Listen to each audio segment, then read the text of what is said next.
world's most advanced warship and America's pride, the USS Gerald R. Ford, has been forced into retreat from the front lines of a high-stakes Iran war to an unscheduled stop in Croatia. The US supercarrier has had a bumpy ride as it navigated the choppy waters of war-hit West Asia. The mighty warship is currently docked in Croatia's Adriatic port of Split for repairs and maintenance. The path charted by the carrier over the last 1 month mirrors the trajectory of the Iran war. Pertinent to note that there was a fire within USS Gerald R. Ford. It took 30 hours of firefighting to douse the flames. It all began in February this year as tensions began to build up in the West Asia region and strikes on Iran seemed imminent. The Gerald R. Ford was positioned. It was deployed to the region. It came in from the Mediterranean Sea to support US-Israeli operations against Iran. It was part of the US armada surrounding Iran. The warship was a key pillar of the US military build-up in the region, meant to strike fear into US adversaries.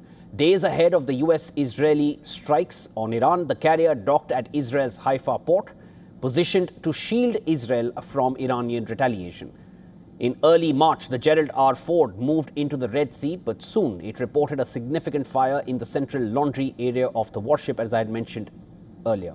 The fire lasted for over 30 hours, caused injuries to sailors on board.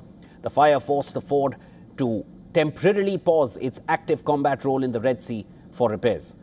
Around 23rd to 24th March, days earlier, the carrier arrived at Sauda Bay on the Greek island of Crete for maintenance and repairs to its laundry area and systems, which were damaged in this fire incident, which reportedly started from a laundry bay in the warship, in the aircraft carrier. Now, the carrier also faced ongoing technical issues, including reported plumbing problems affecting its vacuums and toilet systems. With the Ford now in Croatia, the US military only has one aircraft carrier, the USS Abraham Lincoln, in the war against Iran, leaving a gap for US forces in West Asia. Despite the hiccups, the US Navy maintains that its crown jewel, Ford, remains fully mission capable. The Ford has now been at sea for more than 8 months, a deployment that has already seen it take part in US operations in the Caribbean as well, which started in September last year.